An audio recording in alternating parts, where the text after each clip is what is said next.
All right, hello and welcome. We are here. This is Unadvised here on the Sports Animal YouTube, Facebook as well. I'm Preston Poole alongside Tyler Adams. T-Bag, follow us on Twitter at PrestonPoole405, at Tyler's Takes. The pod account is at Unadvised Pod. And T-Bag, normally I'm wearing a hat and headphones. I am not tonight because every year I like to pick a game or maybe multiple games that I like to dub lunch pail games.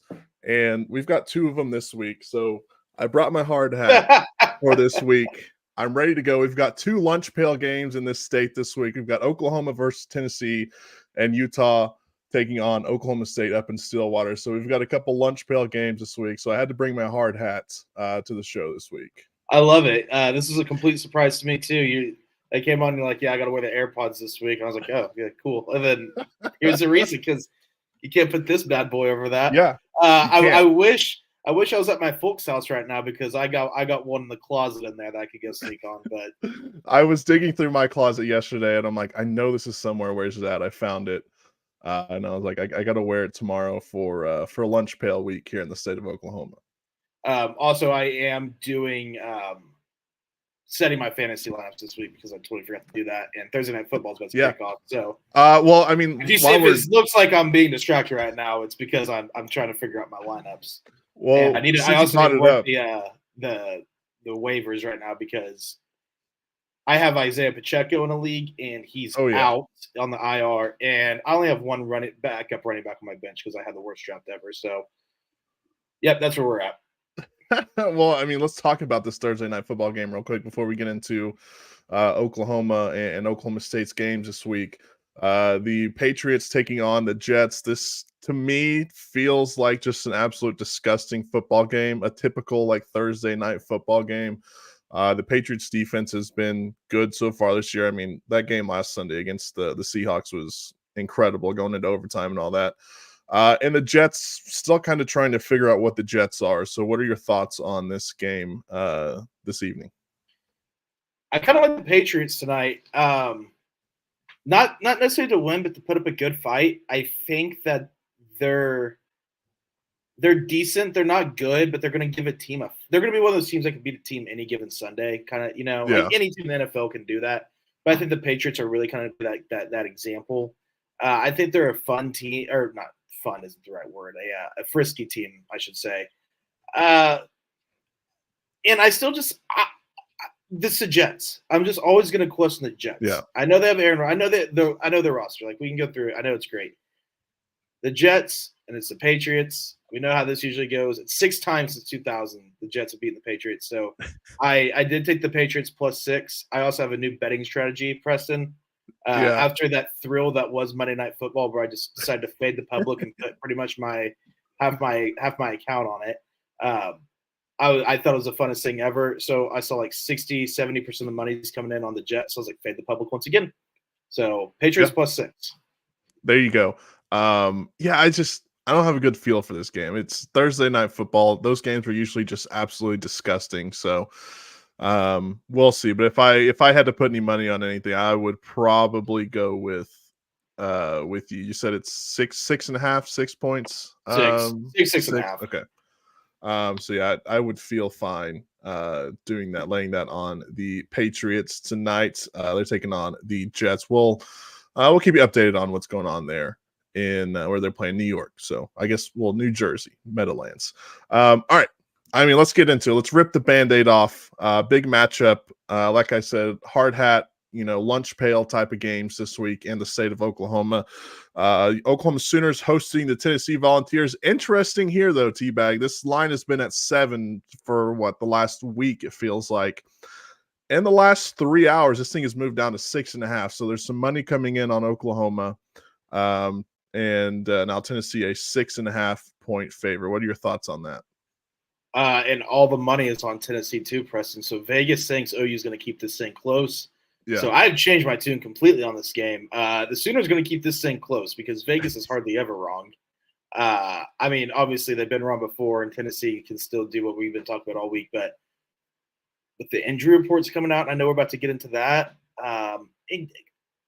Preston, vibes matter. Vibes matter. And in college football, you get a team like OU they're the University of Oklahoma. We don't need to say any further. Like we all know Yeah. the history around here.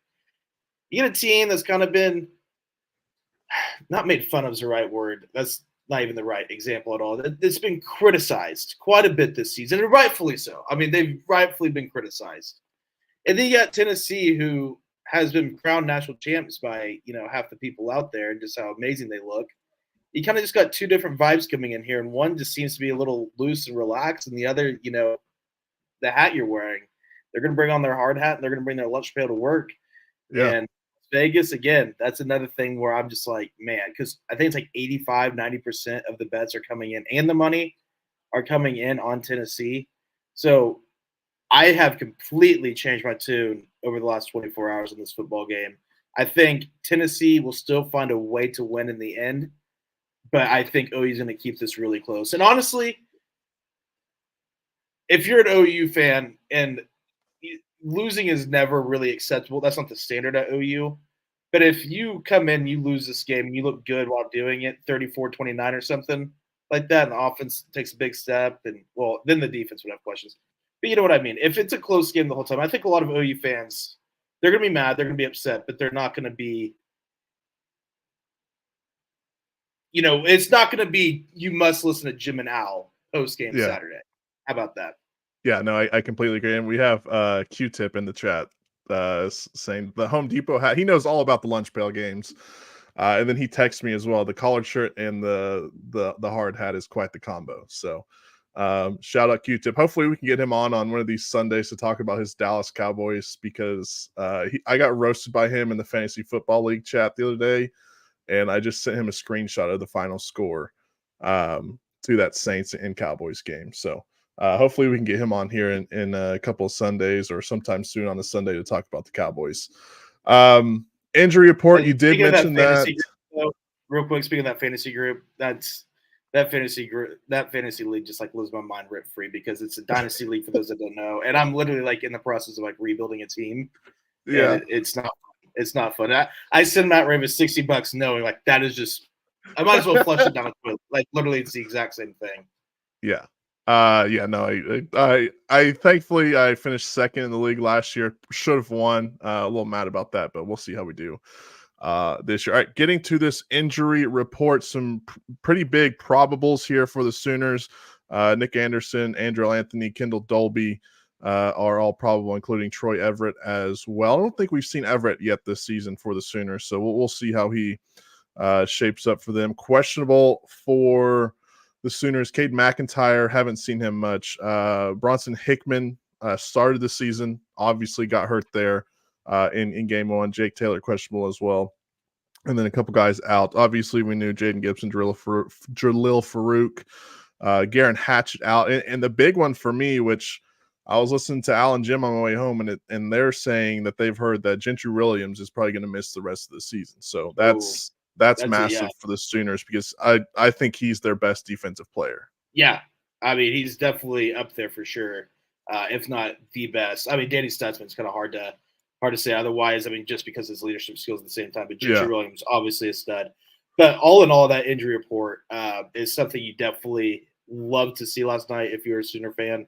Whenever that came out, that's kind of when the beginning of my changing of the tune began, Preston. That was like that's what started it.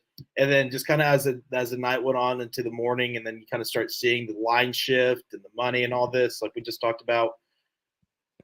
I mean, I'm not like, I think he's going to keep this one close. Like I just completely changed my tune. And having Nick Anderson back, I think is just going to be absolutely massive for the offense.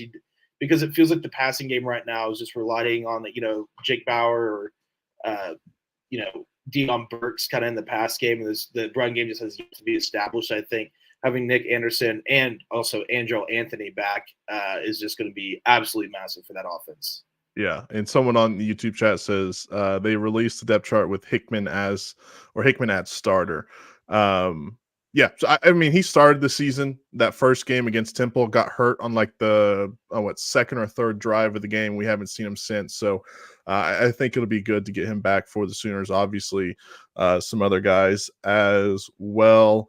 Harry says, when is Andrew Anthony getting back? This week. He is probable for this week against Tennessee. So the Sooners getting some big names back this week in the fold. The other big thing that I've been kind of stewing on, I guess, this week is this is going to be the first true road game for the Tennessee quarterback. I'm just going to call him Nico because I'm not going to try and pronounce his last name. I've yet to try to pronounce it. Yes. Do you think that the crowd in last week I kind of ripped into the student section, got a lot of hate for it on Twitter. I think everyone's going to show up this week in Norman. It's a 6:30 ball game. People are going to be there. Yeah, it might be a little toasty, but this is so far the biggest game in Norman since the year 2000. They're going to show up. Do you think that that's going to affect him, or do you think he's just good enough that it doesn't matter him being a freshman? We're going to find out, He's yet to play on the road. So real quick with the weather, absolutely sucks. Absolutely sucks that OU's got the biggest game in Norman and God knows how long. And OSU has one of the bigger Big 12 games they've had forever. And it's going to be like 98 degrees outside. And like that is terrible. And if you're sitting on the north side of the stadium in Stillwater, directly facing that sun the entire game, Godspeed to you. That's going to suck. Luckily, my seats are in the shade, so I can't complain too hard. But it does just absolutely suck how we're just going to have this terrible day for heat in the state. Also, it's allergy season, so weather's not going to be ideal, but can't complain because it is football, and we get mix in the water is what you're saying. Mix in the water every now and then. Yeah, you got to mix in a couple waters. Yeah, get a beer and a water whenever you get to the stadium. It'll cost you $30. Yeah, no matter what school you're at.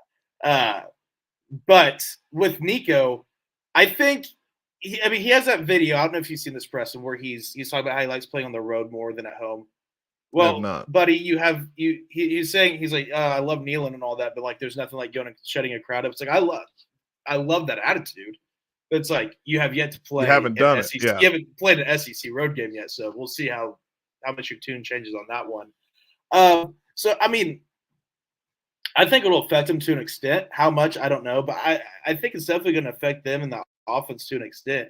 I do think this will be the loudest Gaylor's been. And I don't know, Preston. I mean, it's not like I've been to a whole bunch of OU games the last 15 years. But I've been to a bunch of OU games. I can tell you moments. The TCU game in 15, I believe it was, where TCU goes for 2. OU blocks it to win the game. That was at that singular point was one of the loudest times I've heard that stadium. Obviously, you have the 2008 Texas Tech game, the jump around game. That was, all-time crowd there in Norman. So I don't expect it to be jump around type because I don't think OU's going to play that way. I don't think they have the offense to play that way currently. If they do, it's going to be shake around day. Like that's what I mean, it's going to be. The stadium crumble. We might lose a few good Okies that night if people are just. I mean, I can imagine, but I mean, it's definitely going to be up there. I mean, the loudest OU game I've been to a couple Bedlams that got pretty loud. I was at the 2017 OU TCU game. I was at 2021 OU Nebraska. I've been to a lot of 11 a.m. OU kicks as a problem. Yeah. Those are just because there were a lot. Yeah, there were a lot. I mean, I've probably been to 5 or 6 OU games the last 7-8 years. Actually, this is just a side random note because I'm thinking about all the OU games I've attended lately. I went to maybe 3 OU games my whole life before the end zone was completely closed in. And then since it got closed in like 2016, I've probably been like 8 OU games, 7 or 8 OU games. That might help because I had a lot of buddies that went to OU, so I went to go visit them on the weekends and stuff like that.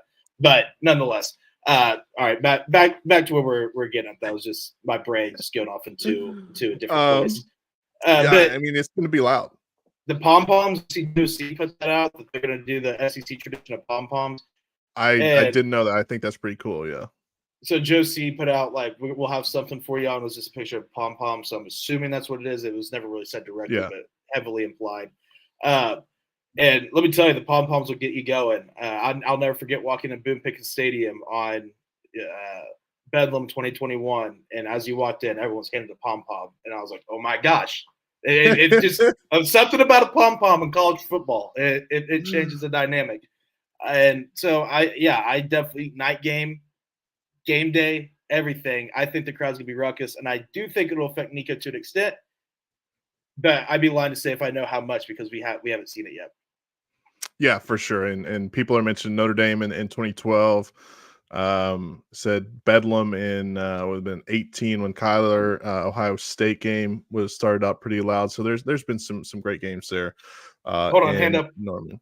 Time out. Q-tip. Yeah. Q-tip. He's commenting in the chat. Don't be Curtis. Don't be a college football elitist here.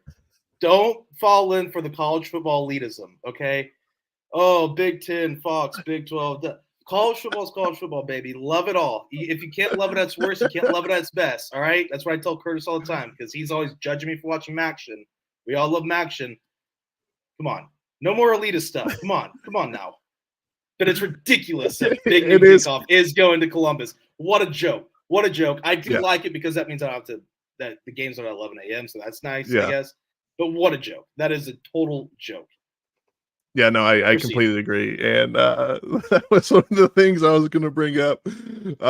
But going back to this Oklahoma-Tennessee game, how confident are you that this offensive line, getting some guys back healthy, is going to be able to stop the Tennessee defensive line?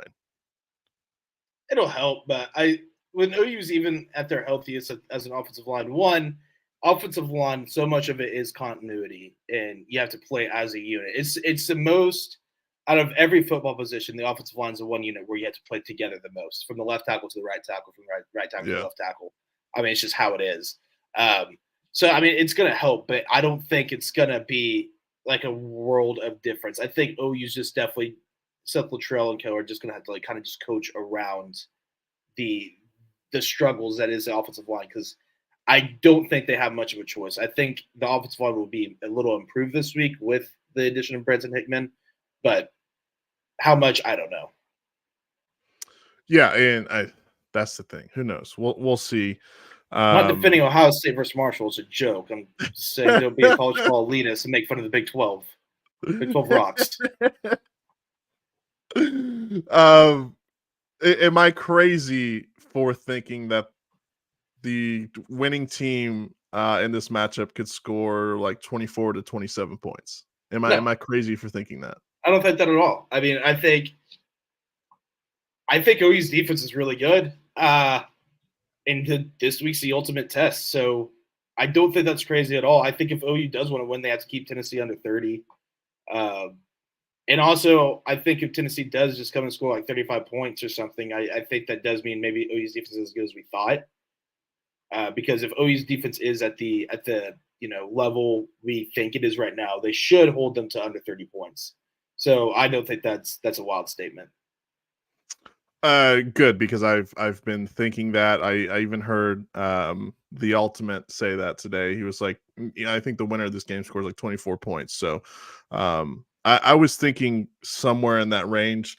And if it does end up being that way, Oklahoma's got a great shot at winning the ball game if the score stays under 30. I think that's probably their best case scenario winning this football game is if the score stays under 30 points. Yeah, for sure. For sure. And this could be a massive statement game for this defense. I mean, this could be, right now we already think, that true. I mean, right now we already think the defense is good, but if they go out and they hold Tennessee under 30 points, we're talking close to elite level defense. And when you really think about it, this defense, good and deep, really good and really deep, but it'll probably maybe not the worst defense Brent Venables will have, but when you kind of just like look at the talent level that is there right now compared to what's going to be coming in, it's going to be the great sign if OU's defense is at that elite level this year, because I think nothing but more talent is going to be coming in on that defense. There's obviously a few NFL guys on there. I'm not saying that they're just some underdog story on that defensive side of the ball. Yeah. There's a really good group, but like with the way Venables is recruiting and stuff right now, that's why I think this could also be a massive game for him, because he's saying, like, look what I'm doing right now, and the talent's going to get nothing but better. Q-Tip says, "How bad does OU have to lose in order for Brent to be on the hot seat?" I think like 200-0. Yeah. Probably would be a final score for that. Okay, so let's see. Let's get into some score predictions for this ball game. What score do you think is going to end up happening here in Norman? Tennessee wins late, 27-23. I don't hate that. I will take the Volunteers 27-20. No, 27 to man. 27-19. I don't know. Let's get freaky. 27-19. So you got Tennessee to cover still. Yes. Yeah, we might That talk means about that. OU's defense gets a safety or something in there in the middle. Something where you Yeah, get 19. they've done it. They've done it already. Yeah. They've done it Yeah. already. And the reason I picked 19, we'll get into that here in just a little bit. All right, let's talk about this Oklahoma State and Utah game. And we already brought it up a little bit, but it is absolutely criminal that the good people, I say good people, they're probably not good people over at Fox, decide to pick Ohio State taking on Marshall for Big Noon kickoff. I thought this was supposed to be the equivalent to game day, the new game day. No, this is just a big stinker is what it is. When you have an absolutely great game coming on right after it on the same network. So as an Oklahoma State fan, and you already talked about it a little bit, but what are your thoughts on Stillwater not getting Big Noon kickoff? So I've just had thoughts of the Big Ten in general. So like, I got a lot of buddies, obviously the Oklahoma State side of my friend groups they're SEC haters, which understandably so. Just no one really likes the SEC to begin with, and obviously with the move that OU and Texas made, that didn't help anything. And I always say this every time someone says the SEC, why do they get so much media attention? I always say, hey, the SEC has earned every single ounce of respect that they get. Yeah. They have earned every single ounce of coverage that they get, every single ounce of bias that they get. They have earned it on the football field. The Big Ten, on the other hand, what a damn joke. Always has been. You got Ohio State. You got Michigan when they're not cheating, even though free Harbaugh. You got Penn State. Not a cheater, by the way. Jim Harbaugh, not a cheater. You got Penn State, who's like the most good but bad team ever year in and year out. They're really good, but they cannot beat anyone worth a damn. And then now you got USC and Oregon, fair, fine, whatever. USC, we'll see, with how long Lincoln Riley's there and stuff, because they'll probably just go back to turmoil eventually, just like they have for the last 20 years. Oregon's good. All right, I'll give you that. Washington can be up and down. UCLA is a joke, so whatever. Then everything else, like when you go through 16 teams in the SEC, I could probably name you 9 or 10 where it's like, hey, how many teams in the SEC could win the national championship in the next 3 years? No matter where they're at right now. Like Florida sucks. Florida fires Billy Napier this year, hires right guy. They could be national champs in 3 years. Yeah. I would say probably like half the league, honestly. Yeah. I mean, even South Carolina hasn't done anything, but they're in the recruiting. They have a great fan base. I'm sure that NIL is really good. They're in a recruiting just melting pot for recruiting. And they're not even that relevant when you're talking history in the SEC. So it's like the SEC freaking rocks. Like I do like the SEC. Like it's the SEC, so it's like you got to be a little bit of a hater to them. But like I love and respect the SEC. I do. The Big Ten is the one that like why does no one talk about the Big Ten and the bias they get? Because it's a joke. It's an absolute joke. The Big Ten sucks. No one cares about Big Ten football. There's all these people like up in the Northeast or in, Northern Cal or wherever where they don't really watch college football. And they're like, I might get into college football this year. And they see all this advertisement. Watch Ohio State versus Marshall this weekend. Number 3 team in the country taking on the Rumbling Herd. Should be a great one in Columbus. And they watch it's 56-0 instead of promoting the Oklahoma State versus Utah game where it's like, yeah, are they not as big as brands? Sure. But like, if you want to grow the game of college football, stop promoting all these crappy football games. And then even when it's not Ohio State versus Marshall, tune in to Big Noon Kickoff as Penn State travels to Iowa City to play Iowa, and it's going to be a 13-7 game, and the 7 points are going to come off 2 safeties and a field goal. Like, I hate the Big Ten, and this feels good to let out right now. And it's just a joke, an absolute joke that the Big Noon Kickoff, I mean, and probably one of the biggest games of the Big 12 this year. I mean, there's probably 3 or 4 really big Big 12 games. This is one of them. Yeah, no, I And completely agree you're with going to you. put and I do, like, for me personally, I like it because I don't have to get up early and, like, go to a game at 11 a.m. I get to tailgate all day. At 3 There's just a p.m., we talked different about feeling, Tuesday. though, about It's games that have that, right? like the national, like, Yeah, like game day comes to town or like a show yeah. like that comes into town. There's just a different feeling to games like that. And so, like, I like that for me personally. So I get to tailgate. We talked about last week. I think like 3 p.m. is like a perfect kickoff time, unless you're a student. Yeah. We can because if you got to go home or something, just you can get home and still watch the night games and stuff, and like kind of relax. Uh, so I like it for that personally, but it's just an absolute joke. And there is a true elitism level in college football now, Preston, where it's like the tier one, and then this is kind of like a little bit of the tier two, which is the entire Big Ten. Like Illinois is considered like a tier two in the freaking network's eyes for whatever stupid reason. Even though I guess they're kind of good this year, but if we're just talking, way back, I mean it's terrible, but it is what it is. I'm not going to get too worked up about it. I did want to let that. I did want to let that out. I'll get worked about it this week, but going forward, I'm not going to get too worked up about it anymore because I'm just going to expect it. And I literally called it on the Morning Animals. They were talking about big noon kickoff going there. I was like, "You guys actually think Fox is going to get to a Big 12 site?" And like, yeah. I was like, "You guys actually think Fox is going to get to a Big 12 site?" Like for sure. I was like, "Okay." Like what Big 10 game am I going to go to? I was like, "I don't know. They'll come up with something." And sure enough, they came up with something.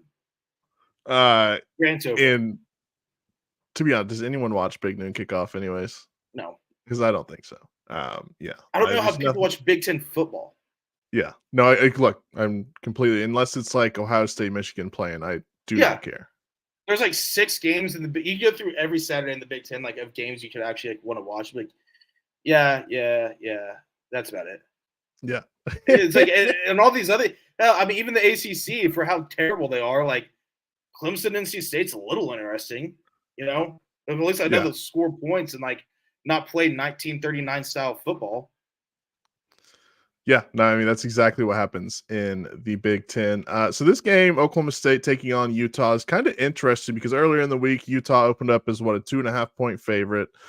That is now flipped, and Oklahoma State is now a 2.5-point favorite, and that makes me assume, I haven't seen anything yet, that Cam Rising isn't going to play in this game, and that's why Oklahoma State is the favorite now. And I say if Cam Rising doesn't play, I think Oklahoma State wins by like 14.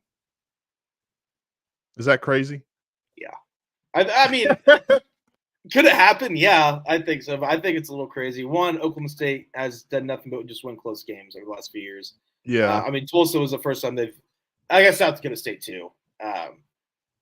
So I guess it kind of changes it too a little this year. But Oklahoma State's been playing nothing but close games. Also, Preston, I heard gosh, what's his name? Goes on with Mark and Brad every Thursday.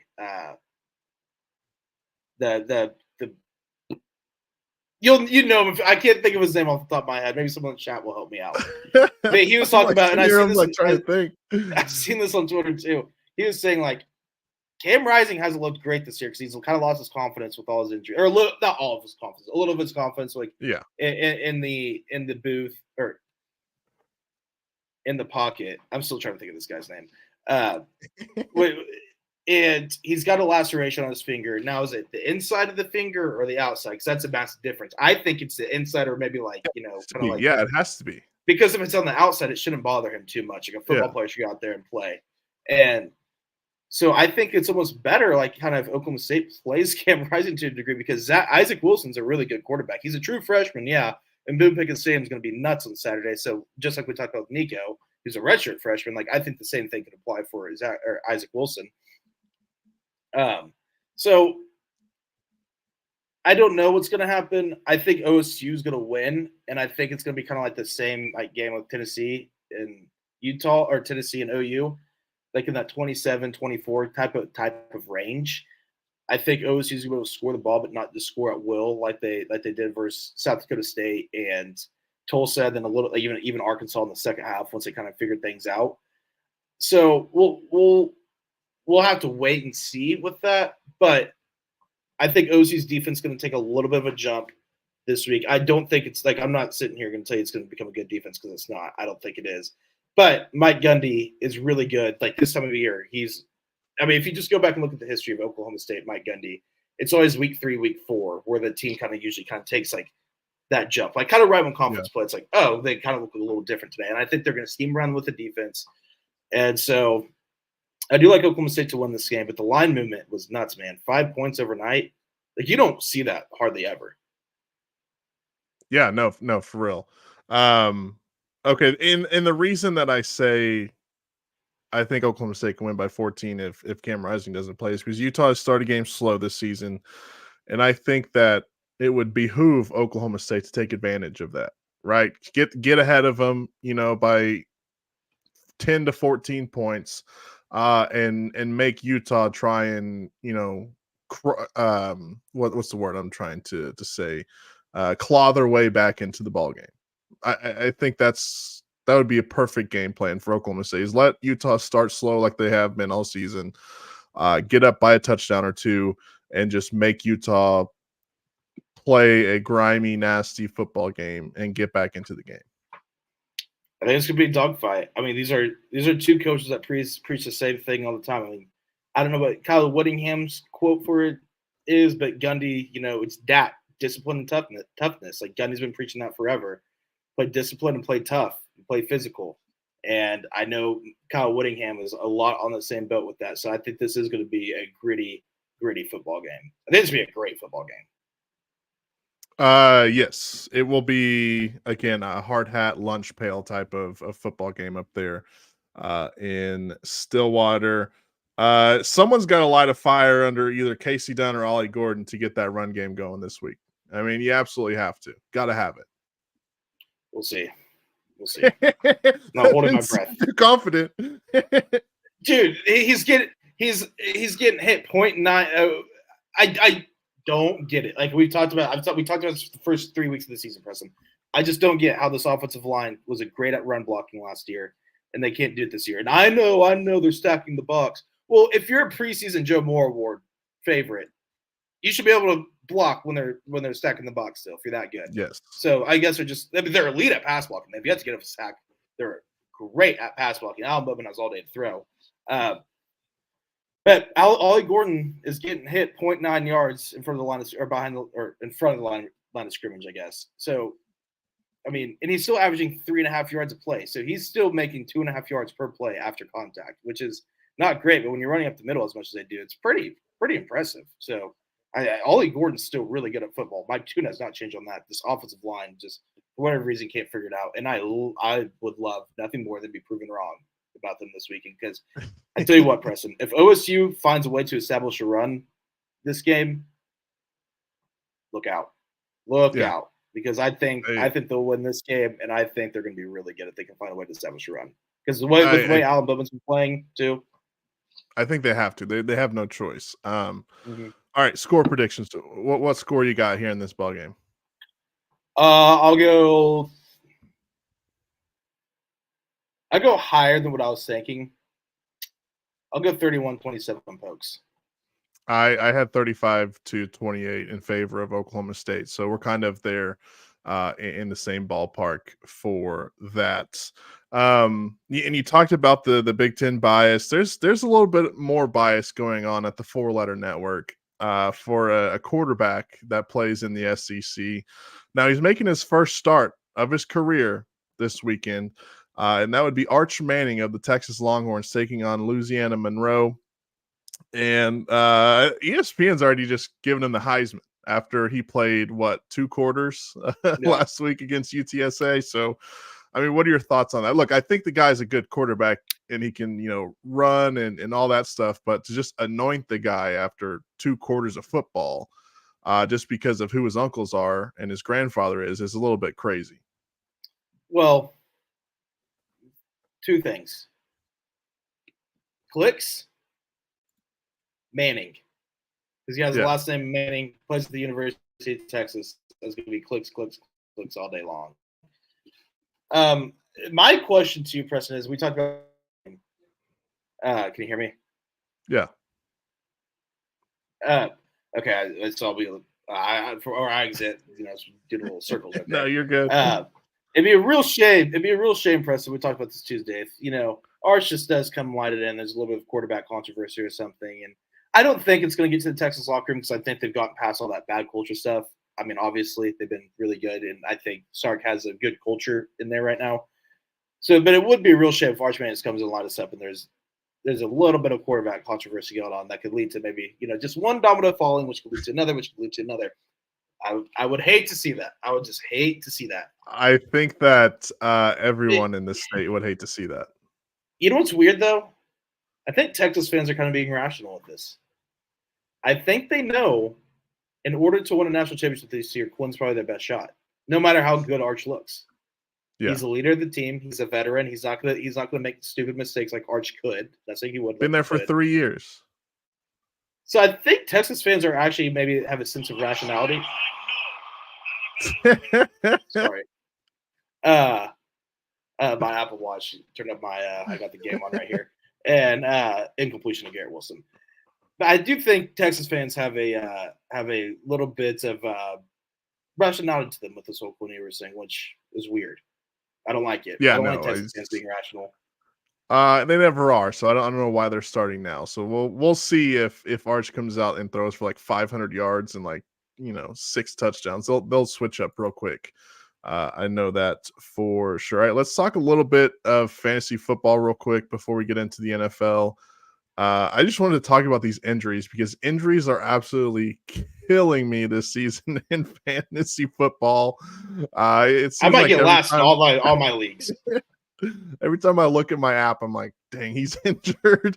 It just seems like it's a crazy. I mean, you look at the 49ers, they're probably going to be out without Deebo Samuel, Christian McCaffrey, Kittle, and I forget the other one, but they're going to be out like 4 players this week. So it's just, if you play fantasy football, you're more than likely you're down bad right now because there's been a lot of early injuries this season.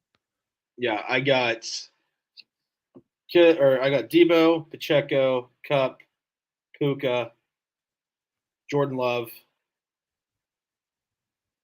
I know I'm missing someone else in there, but it's just been everyone. McCaffrey. Yeah. I got McCaffrey. Yeah, McCaffrey, which is the worst one.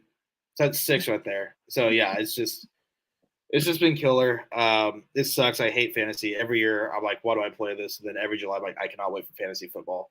Because I'm just not good at it. I'm not good at it. And Preston, I'm sure you get this too, even though you're a lot more of a fantasy and NFL expert than I am. But I'm sure you get this too, where people will just ask you all these sports questions thinking you have like the end all be all answer because you work in sports.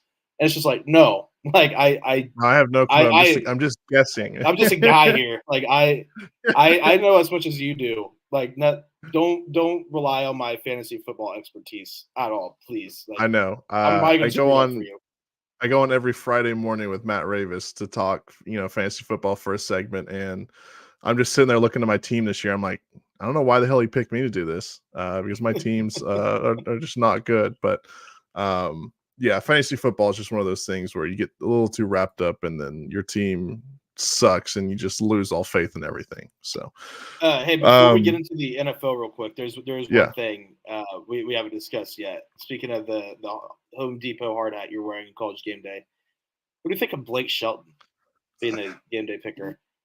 Swing and a miss. Swing and a big fat miss. I mean, they struck out. I know he's from Ada. He's from Oklahoma. He's an OU fan. Couldn't have got Trey Young. OSU and Tulsa fan, though. Did you hear that? Yeah. He said on the Pat McAfee show, he's like, I'm an Oklahoma and Oklahoma State, and hell, even Tulsa fan. That was probably illegal. So that means he's not a fan of all 3 of the teams. Because what I wanted, some like OU, like a true OU guy up there. And then they're making the OSU Utah pick, and all the fans in the background go boo when the OSU logo pops up, like you do when the rival pops up. And then I want to be like, give me the Utes, screw the Pokes.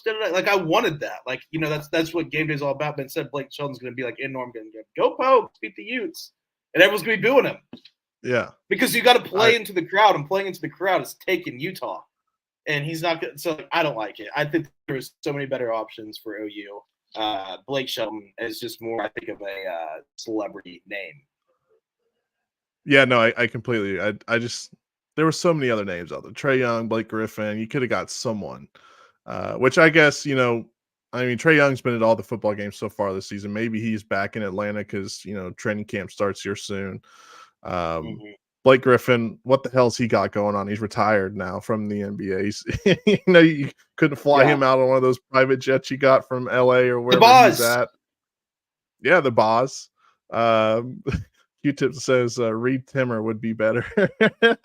Yeah, I seen him driving around in the Dominator down in Norman, so I know he's in town. Yeah, there's just so many other better options to pick from as guests. So I completely agree with you. All right, let's get into the NFL week 3 in the NFL. Remember Sunday evening we'll be live about 6:30 somewhere in there. Talk about all the games that happened Saturday and Sunday. So let's start off with a game of interest for me. The Chargers taking on the Steelers in Pittsburgh. Right now, the Steelers are 1.5 favorites. This is going to be a battle of tough ass defenses. I think Yeah, Harbaugh and the Steelers, facing off the Mike Tomlin defense versus Jim Harbaugh defense. It's going to be a nasty game. I mean, right now the total's 35.5, and I really wanted to take the over because I'm like 35.5. I mean, come on, that's like 20 points apiece, and we hit that. But I think this is just going to be an ugly football game. it's football guy versus football city. That's what this game Yeah. is. I mean, I guess Tomlin's a football guy too, to a degree. Yeah, this is going to be an ugly game. I don't know who's going to win because I think this is just one of those games of who's going to get the special teams play or something, and I don't know who that's going to be. So Yeah. I don't know who's going to win. I would probably lean. Where's the game at? Is it in It's Pittsburgh? in Pittsburgh, yeah. I'll probably lean Pittsburgh just because of the home field advantage. I don't care where the hell you play this game. You can play it on Pluto. The Chargers are going to win that one. No doubt. Just because of Jim Harbaugh. Another game here, and this one has a chance of being a nasty game as well. It's the Bears taking on the Colts right now. For some reason, right Indianapolis. Yeah, get right game. The Colts are a 1.5 favorite in this one. I think just because it's being played at Indianapolis. But the Colts 0-2, the Bears 1-1. I think Caleb Williams still hasn't thrown a touchdown pass. They finally scored on offense though did they? Yeah. Okay, so they did score an offense against the Texans on Nice Monday little drive. night. What are your thoughts on this game? Obviously, like you said, get right game. So, Preston, I was telling you on Tuesday after we talked about this game, I've been like a beaten puppy who just got found and thinks he has a new daddy, and his name's Caleb. But and I got all excited. Whenever I came home, I was like, oh my gosh, I'm all excited. But I'm still a little scared, but I'm a little excited, so I pee myself naturally, and I get spanked. Not a mean spank. Not like an abuse spank, but like I get a little tap on the butt. It's like, hey, no. And I ran to the corner immediately because I thought bad things were just going to happen. So I'm like cowering in the corner of the house, just beaten and battered still. And I think I might get hit again or something. And same thing that's just been happening to me over and over and over and over again. It's just going to keep happening. But this new guy Caleb, I'm trying to get myself to trust. So right now I'm starting to walk back over to the living room to give him a little woo, like what's up, buddy? So that's where we're at this weekend. I'm trying to stay hopeful. But it's hard when you're a Bears fan to stay hopeful. The good thing is that the Colts look terrible.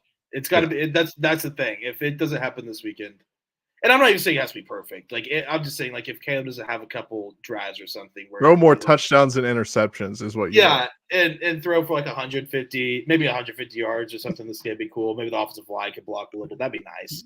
Yeah, it doesn't have to be perfect. I just want to see a step in improvement. So I think the Bears are going to win though, because I think the Colts are just bad. And I think the Bears defense are going to be able to win in this game, no matter what the offense looks like.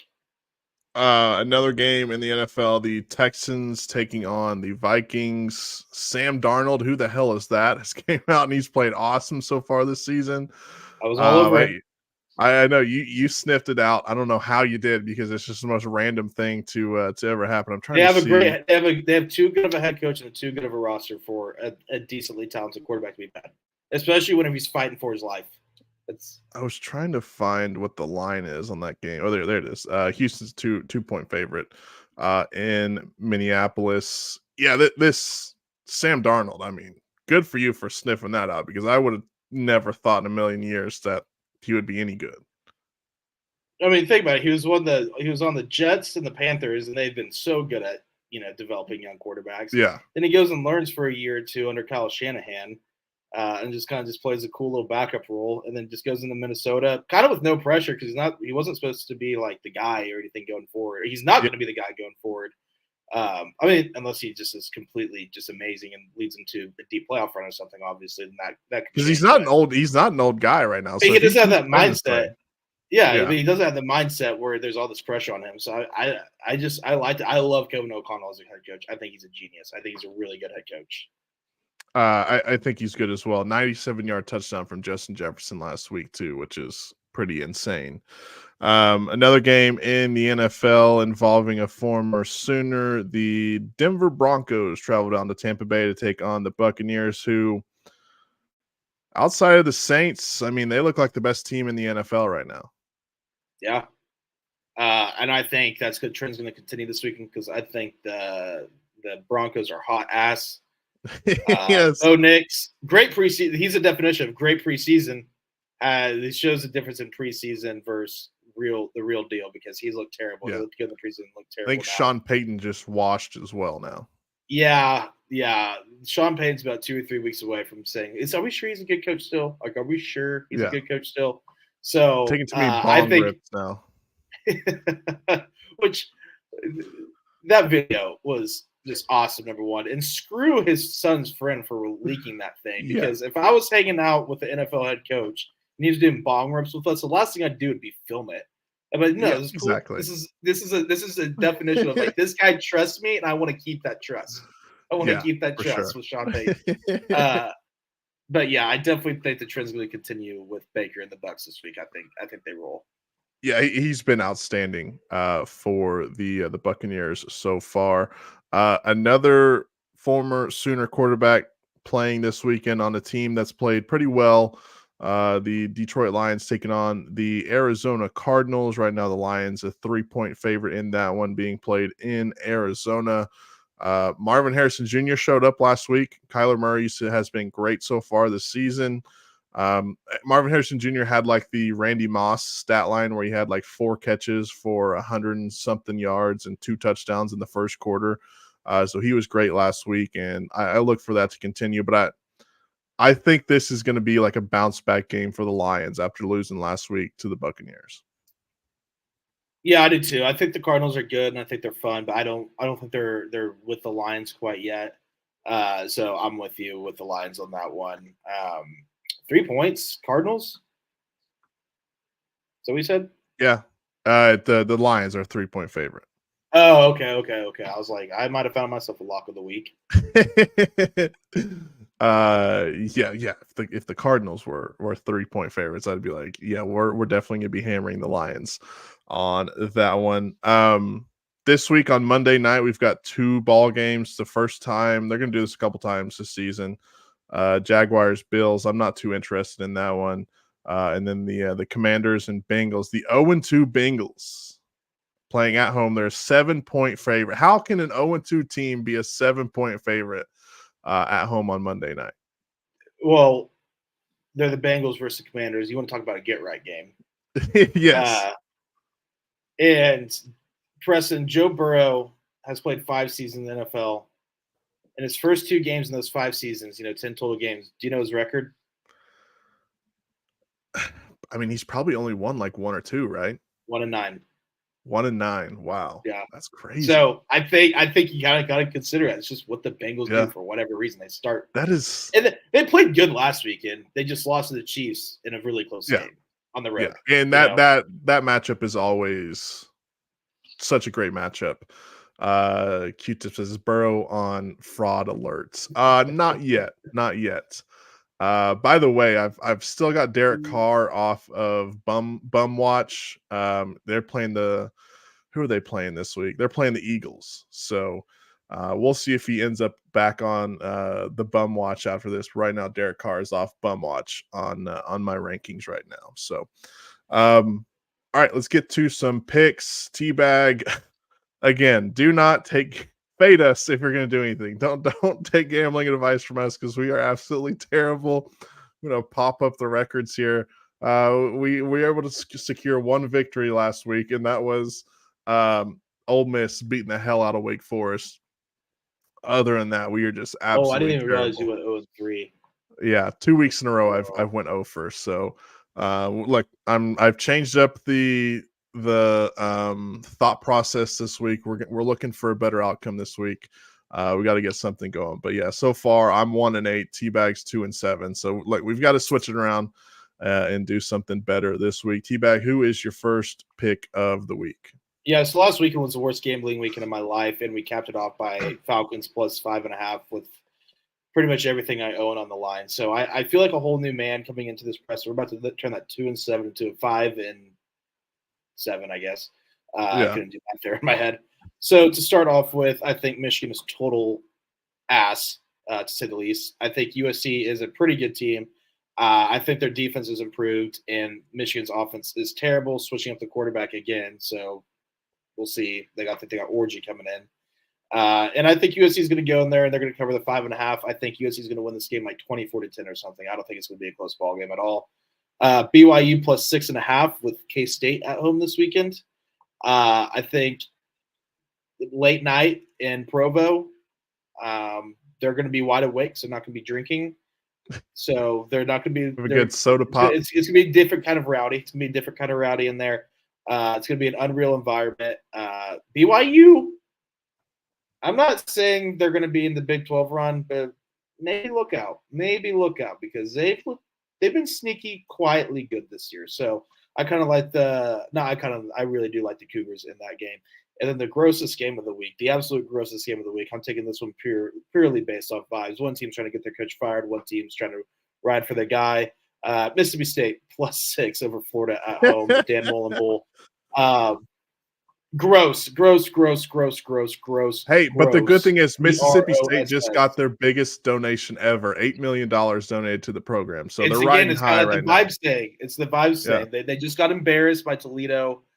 They have a new coach in Jeff Lebby, and they're going to try to, their players are going to fight for them. I don't think Florida's players give a crap about what's going on right now. They're just ready for the season to be over already. And we still have 2 more games in September. So yeah. I like Mississippi State. I think Mississippi State is probably just going to win that one. And I don't think Mississippi State's good. Don't get me wrong. I think Florida's just really bad. I completely agree with you. All right, my first pick of the week, them Chargers at the Pittsburgh Steelers plus 1.5. Like I said, play this game on Pluto, Saturn. I don't care where you play it. Jim Harbaugh is the head coach of the Los Angeles Chargers. They've got probably one of the best running backs in the NFL, if not, one of the top running backs so far this season. J.K. Dobbins, who's been on a roll, 130 yards in both games and a score. Justin Herbert, a little banged up, but that's not going to matter. They're going to run the ball down the Steelers' throat, and they'll probably win by a touchdown. So give me the Chargers plus 1.5 versus Steelers. Second pick, like I said, we're switching it up a little bit. All right. I saw this 43.5, and I said, you know what? I've got to take the over in this. Give me the over 43.5 in the Notre Dame and Miami, Ohio game this week. I think that is a pretty decent pick. I wanted to take the under in the OU game, but I'm going to pick something else in that ball game. So give me over 43.5 Notre Dame and Miami of Ohio. And my final pick of the week, T-Bag, the Tennessee Volunteers. There's the 19. I was going to wait for the 19. -7 at Oklahoma. And look, Sooner fans, last week I picked Tulane to cover the 13. Oh, you covered. So you tell me. Look up Preston's record. That should make you feel good if you're an OU fan. I've been absolutely terrible this season so far in picks. So you tell me what is going to happen. Like, look at Preston's record, that loser. One game better. Yeah, I mean, that's one game. You're one game ahead of me. So yeah, those are my picks this week. Again, fade us. Do not pick what we pick because we'd be so rich if we just faded ourselves. We would. Every game we pick, just say no. We'll take the other side. We'd be doing the show in Cabo right now. Yeah, we'd be sitting on the beach drinking Mai Tais or something like that. I don't give a crap what happens in football this weekend. I'm at the beach, even though we still be watching just as much as we do now. Yeah, for sure. We'd have to get a TV out on the beach somehow. So, all right, that's gonna do it for us. I'm gonna be in Blanchard tomorrow for the Blanchard Lions taking on the Guthrie Blue Jays. That should be a great game there in Blanchard. T-Bag, you'll be the Morning Animals Weekend Review Saturday morning there on the Sports Animal at 9 to 11 a.m. And then we'll be back here Sunday evening, 6:30, depending on when the night games wrap up. Or excuse me, the evening games wrap up in the NFL. We'll be here live on the Sports Animal YouTube and Facebook. Any final thoughts on this great weekend of football before we end things? Pats +6, not looking good, but let's go. It's not. Right now the Jets are winning 7-0 and dominating too. Yeah. Yeah, so we'll see how that goes, but that's going to do it for us, guys. We'll be back again Sunday. Everyone have a wonderful evening.